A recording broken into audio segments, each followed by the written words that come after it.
Hi, I'm doctor Gayathri, physician Changampally Remedium. നമ്മുടെ കൂടെ എന്നുള്ളത് ഡോക്ടർ സജാ ചങ്ങമ്പള്ളിയാണ്, ആയുർവേദ സൈക്കാട്രിസ്റ്റ്, ചങ്ങമ്പള്ളി റെമഡിയം. യുവതലമുറയിലെ ഡോക്ടർമാർ എന്ന് അനുഭവിക്കുന്ന മാനസിക സമ്മർദ്ദം ഞാനൊരു ഡോക്ടർ എന്നുള്ള രീതിയിൽ തന്നെ, അതും പ്രത്യേകിച്ച് യുവതലമുറയിൽ നിന്നുള്ള ഒരു ഡോക്ടർ എന്നുള്ള രീതിയിൽ തന്നെ ഞാനും ഒരുപാട് സമ്മർദ്ദത്തിലൂടെ തന്നെയാണ് ഇപ്പോഴും കടന്നു പോകുന്നത് എന്നുള്ളൊരു ഫാക്റ്റ് ആണ്. അപ്പം ഇങ്ങനൊരു ടോപ്പിക്ക് നമുക്ക് എന്തായാലും വളരെയധികം നമ്മളെ ഇപ്പോഴത്തെ ഡോക്ടേഴ്സിനെ ഇൻഫ്ലുവൻസ് ചെയ്യുന്ന ഒരു ടോപ്പിക് തന്നെയാണ്.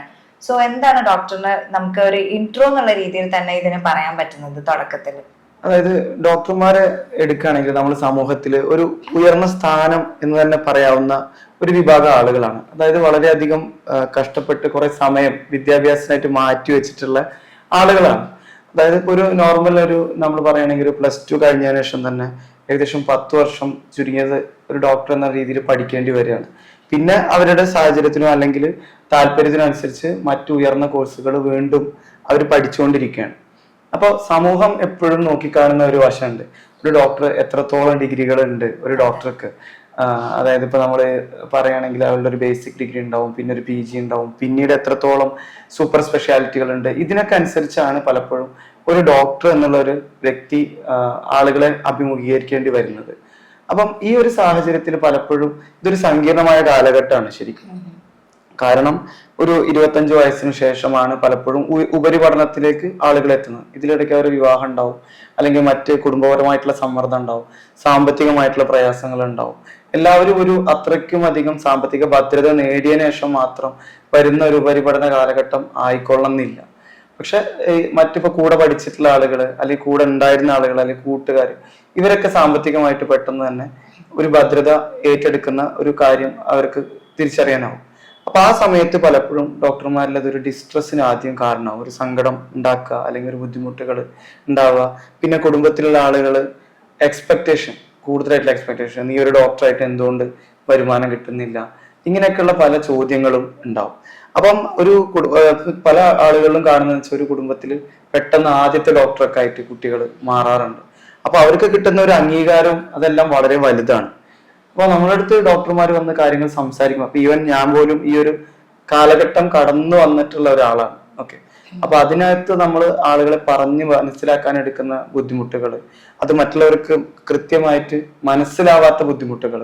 അപ്പം ആ ഒരു സമയത്ത് എല്ലാ രീതിയിലും സമ്മർദ്ദം അനുഭവിക്കുമ്പോൾ പിന്നെ ഇപ്പൊ ഒരു പാർട്ട്ണർ ഉണ്ടെങ്കിൽ ആ പാർട്ട്ണർക്ക് ഈ കാര്യങ്ങൾ മനസ്സിലാവാത്തത്, ഇപ്പൊ ഡോക്ടറായിട്ട് എന്തുകൊണ്ട് നിങ്ങൾക്ക് എന്നെ കെയർ ചെയ്യാൻ പറ്റുന്നില്ല, അല്ലെങ്കിൽ എന്തുകൊണ്ട് സാമ്പത്തികമായിട്ട് കാര്യങ്ങൾ സഹായിക്കാൻ കഴിയുന്നില്ല, ഇത്തരത്തിലൊക്കെ ഉള്ള ഒരുപാട് പ്രതിസന്ധികൾ ഡോക്ടർമാർ ഈ ഒരു സമയത്ത് ഫേസ് ചെയ്യേണ്ടി വരുന്നുണ്ട്.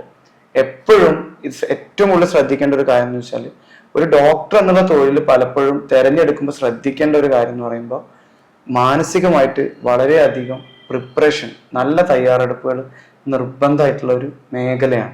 കാരണം എന്തെന്ന് വെച്ചാൽ, ഒന്നാമത് ഫേസ് ചെയ്യുന്ന കാര്യങ്ങൾ തന്നെ സങ്കീർണമായിട്ടുള്ള അസുഖങ്ങൾ, അല്ലെങ്കിൽ അതിസങ്കീർണമായിട്ടുള്ള സാഹചര്യങ്ങൾ, അല്ലെങ്കിൽ മരണങ്ങൾ, കുട്ടികൾക്ക് വരുന്ന അപകടങ്ങൾ, അങ്ങനെ പല രീതിയിലും മാനസികമായിട്ടും വൈകാരികമായിട്ടും ഒരുപാട് ഈ ഡോക്ടർമാരുടെ മാനസിക തലത്തിനെ ബുദ്ധിമുട്ടിക്കാൻ ആയിട്ട് ഉള്ള സാഹചര്യങ്ങളാണ്.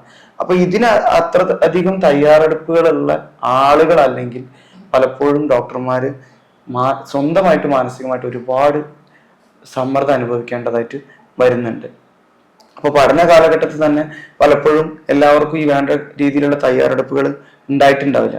ചില ആളുകൾ ഒരു സ്റ്റെതസ്കോപ്പും അല്ലെങ്കിൽ ഒരു കാറിൽ ഒട്ടിക്കുന്ന സ്റ്റിക്കറൊക്കെ കണ്ടിട്ട് മാത്രം ഡോക്ടർമാരാവാന്നുള്ള ചെറിയ പ്രായത്തിലുള്ള ഒരു ആഗ്രഹത്തിനുമുള്ള ഡോക്ടർമാരായതായിരിക്കും.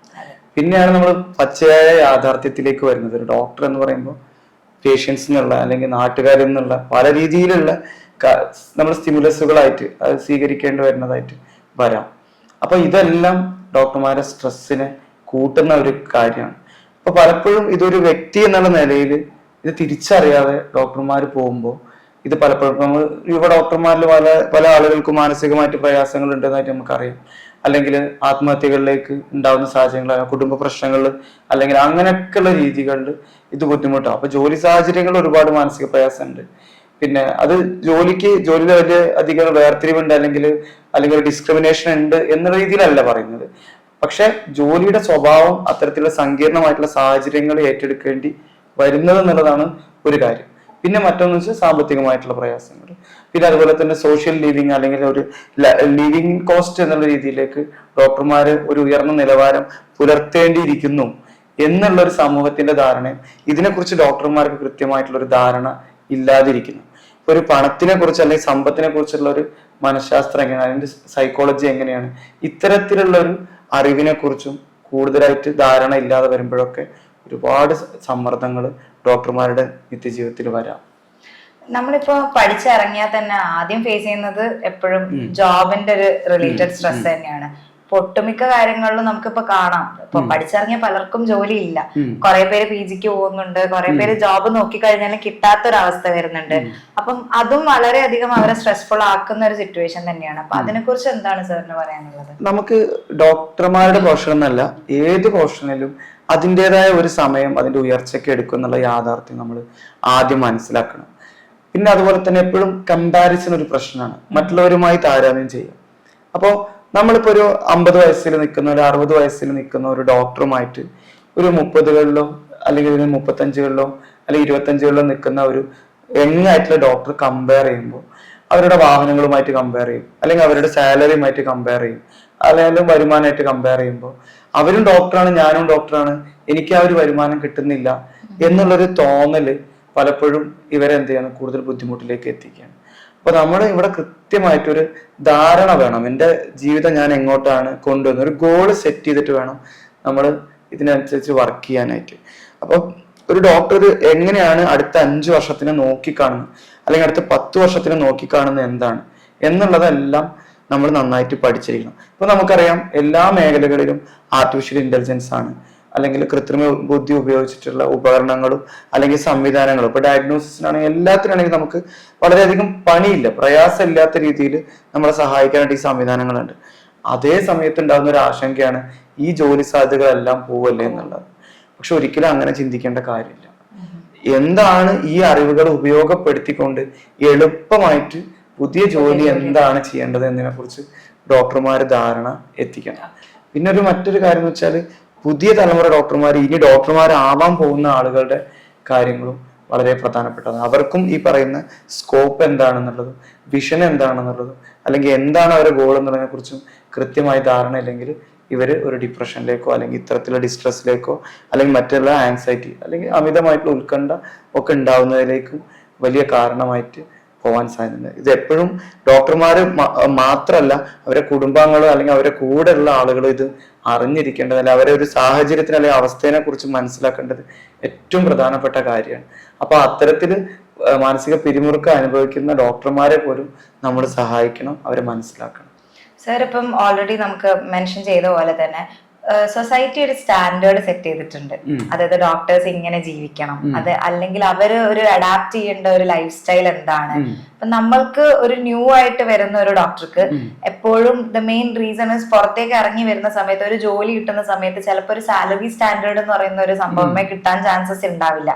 നമ്മൾ ഡിമാൻഡ് ചെയ്യുന്നതും ചിലപ്പോൾ അതൊരു ഇഷ്യൂ ആയിട്ട് നമുക്ക് ജോബ് കിട്ടാത്തൊരു രീതിയിലേക്ക് മാറാനോ, ഇനി ഡിമാൻഡ് ചെയ്യാതെ നമ്മൾ അഡ്ജസ്റ്റ് ചെയ്ത് വരുന്നത് അത് വേറെ രീതിയിലൊരു ഇഷ്യൂ ആയിട്ട് മാറാനോ, പിന്നെ മാക്സിമം നമ്മളൊരു സ്ഥലത്ത് എത്തിക്കഴിഞ്ഞാൽ അവിടുത്തെ കുറെ ജോബ് സ്ട്രെസ് ആണെങ്കിലും ഇപ്പൊ സാറ് പറഞ്ഞ പോലെ ഇമോഷണലി ബാക്ക്ഗ്രൗണ്ട് സ്ട്രെസ്സസ് വേറെയും ഉണ്ടാവും. അപ്പൊ ഇതൊക്കെ എങ്ങനെയാണ് നമ്മൾ കോപ്പ് ചെയ്ത് വരേണ്ടത്? അല്ല, ഇതിലെപ്പോഴും സ്കില്ലുകളാണ് ഏറ്റവും കൂടുതൽ നമ്മൾ ശ്രദ്ധിക്കേണ്ട ഒരു കാര്യം. അപ്പൊ നമുക്കൊരു പ്രയാസം പറ്റി, നമ്മളൊരു കാലിനൊരു വേദന വന്നു, ഒരു മുട്ടുവേദന വന്നു, നമ്മളൊരു ഡോക്ടറെ എങ്ങനെ തിരഞ്ഞെടുക്കുന്നത്? ആ ഡോക്ടർക്ക് ഈ മേഖലയിൽ എത്രത്തോളം കഴിവുണ്ട് എന്നുള്ളതിനെ കണക്കാക്കിയിട്ടാണ് നമ്മൾ എപ്പോഴും പോകുന്നത്. അപ്പം ഈ ഒരു കഴിവ് എത്രത്തോളം ആ മേഖലയിൽ, ഓരോ മേഖലയിലും ഒരു ഐഡന്റിറ്റി അല്ലെങ്കിൽ അവരുടെ കഴിവ് ഉണ്ടാക്കിയെടുക്കുക, അതിനായിട്ട് എത്രത്തോളം സമയം മാറ്റിവെക്കണം, എത്രത്തോളം പഠനം അതിനായിട്ട് മാറ്റിവെക്കണം എന്നൊക്കെ ഉള്ളത് പിൻ പോയിന്റഡ് ആയിട്ട് ഓരോ ഡോക്ടർമാരും ചിന്തിക്കേണ്ടതാണ്. അപ്പോൾ ഞാൻ പറഞ്ഞത് ഇതിന് അതിൻ്റെതായ സമയം എടുക്കും. ആ ഒരു സമയം വരെ നമുക്ക് ഈ പറയുന്ന ക്രൈസിസിനെ മാനേജ് ചെയ്യാനുള്ള സ്കില്ലാണ് ആദ്യം ഉണ്ടാക്കേണ്ടത്. നമുക്ക് എപ്പോഴും ഇന്ന് സ്ട്രെസ് മാനേജ്മെന്റ് അല്ലെങ്കിൽ ഇത്തരത്തില് ഇതിനെ ഹാൻഡിൽ ചെയ്യാനുള്ള ഈ കാര്യങ്ങളെ മാനേജ് ചെയ്യാനുള്ള കഴിവുകൾ ഇല്ലാത്തതാണ് പലപ്പോഴും നമുക്കുള്ളൊരു ബുദ്ധിമുട്ട്. അപ്പം ഈ റെസിലിയൻസ് പവർ അല്ലെങ്കിൽ വീഴ്ചകളെ അല്ലെങ്കിൽ പ്രതിസന്ധികളെ തരണം ചെയ്യാനുള്ള കഴിവ് ഓരോരുത്തരും ഉണ്ടാക്കിയെടുക്കുകയാണെങ്കിൽ ഇതൊരു വലിയ ബുദ്ധിമുട്ടല്ല. പിന്നെ ഒരു ഏരിയയിലേക്ക് ഫോക്കസ് ചെയ്ത് വർക്ക് ചെയ്യുമ്പോൾ അതിൽ എക്സലന്റ് ആകുമ്പോൾ ഈ പറയുന്ന ഒരു ബുദ്ധിമുട്ടായിട്ട് നമുക്ക് മാറില്ല. അപ്പൊ ജോലി കിട്ടില്ല എന്നുള്ളതിനേക്കാൾ കൂടുതൽ നമ്മൾ തേടി വരുന്ന ഒരു സാഹചര്യമാണ് ഉണ്ടാവുന്നത്. ഓക്കെ, ഇപ്പൊ ഒരു ജോലി നൽകുന്ന ഒരു ഉപഭോക്താവിന് എങ്ങനെയാണ് എത്തേണ്ടത്, അല്ലെങ്കിൽ ദാതാവ് എങ്ങനെയാണ് നമ്മളെ സ്വീകരിക്കേണ്ടത് എന്നുള്ളതിന് നമുക്കുള്ള ക്വാളിറ്റീസ് ഒരു ഡോക്ടർ എന്നുള്ള രീതിയിൽ നമ്മൾ ഉണ്ടാക്കിയെടുത്തേ പറ്റുള്ളൂ. അപ്പോൾ കഴിവുള്ള ആളുകളെ അല്ലെങ്കിൽ ഈ ഏരിയയിലേക്ക് എക്സ്പെർട്ട് ആയിട്ടുള്ള ആളുകളെ ആരായാലും തേടി വരും. അത് പേഷ്യൻ്റ് ആണെങ്കിലും തേടി വരും, അതല്ലെങ്കിൽ നമ്മുടെ ജോലി നൽകുന്ന ആളുകളായിട്ടും തേടി വരും. അതിനെക്കുറിച്ച് നമ്മൾ അമിതമായിട്ടുള്ള ഒരു ആശങ്ക വെക്കുന്നതിൽ യാതൊരു കാര്യമില്ല. സോ നമ്മളെ പോലെയുള്ള യങ് ഡോക്ടേഴ്സിന് ഈ ഒരു സെഷൻ എന്തായാലും ഒരു ഐ ഓപ്പണിംഗ് ആയിരിക്കും എന്ന് വിചാരിക്കുന്നു. So thank you so much. Thank you.